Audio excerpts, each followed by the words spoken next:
Hey, yeah.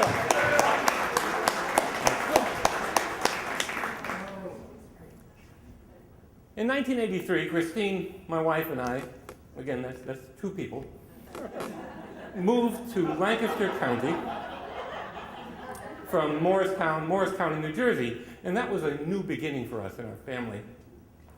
And with new beginnings, there are a lot of big changes. We moved away from family and friends. We bought a house, that was a big change.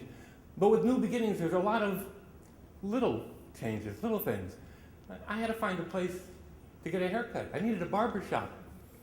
Now, as you can tell, clearly, I don't really care that much about how it looks, but I was surprised to find out I really care about where I get a haircut. And it has to be a barbershop. And in my mind, a barbershop has to be like Joe Bismotto's barbershop. He was my barber when I was a kid, and back then, the most popular coif was a crew cut, a little bit shorter than this. And from the time I was 6 years old to 16, that's the year the Beatles were on Ed Sullivan, I had a crew cut. After that, I went long. But for those 10 years, Joe Bismotto, every 2 weeks, mowed my hair. And my ideal of a barbershop is based on his barbershop. Now, number one, my ideal barbershop has to have a barber pole. You gotta have a barber pole, and you get bonus points if the barber pole is mechanized and that red, white, and blue stripe worms its way up endlessly to the top of the barber pole. The second thing it has to have is the sign has to be on the window of the shop. And you lose points if the name of the establishment doesn't have the word barbershop in it. And you forfeit all points if the name of the establishment is a play on the word shear. I won't go in there. And now when you enter the shop, it has to have barber chairs. And I'm talking about those big, massive, wooden, porcelain, leather, white, chrome barber chairs that are just massive.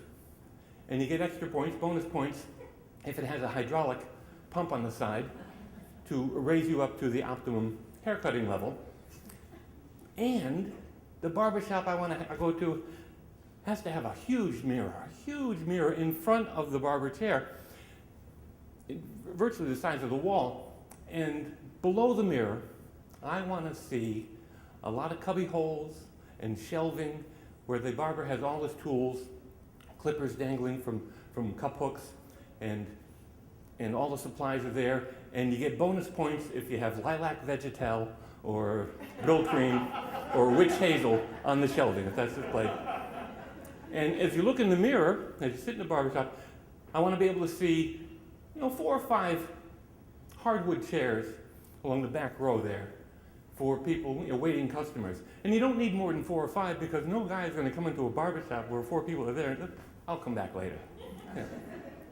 And then there has to be a table with some reading materials appropriate for a barbershop. Field and Stream, Car and Driver, a few well-worn comic books. Well, that's my ideal of a barbershop. I mean, and I know it's almost kind of sexist and stuff. I just feel there's this concept of comfort food we're all familiar with. Well, that barbershop ambiance is my barbershop macaroni and cheese. It's what I want in a barbershop. And when we moved here, I was having some difficulty finding one that was close to where we lived. We lived out in West Enfield Township. And there were some that fit the bill, but they were pretty far away. And there was one, and our neighbors suggested that I go to a woman who was one street over and had a home cutting, haircutting business. And I said, thank you very much. But one time I needed an emergency haircut. I had an important business meeting the next day. I had missed opportunities to go to the barber for 5 or 6 weeks. I was looking pretty shaggy.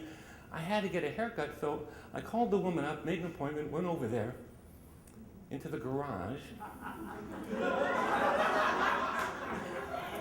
walked past a sign in her yard that was like a political sign with sheer delight.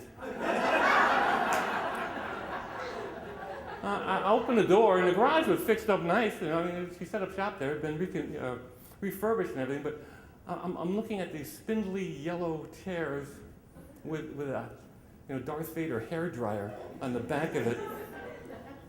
And okay, there's nobody else in the shop. So she has me sit down, and there is a mirror there, and I'm sitting in the yellow chair, and she ties the bib around me. Now, it's not a regulation black cloth bib.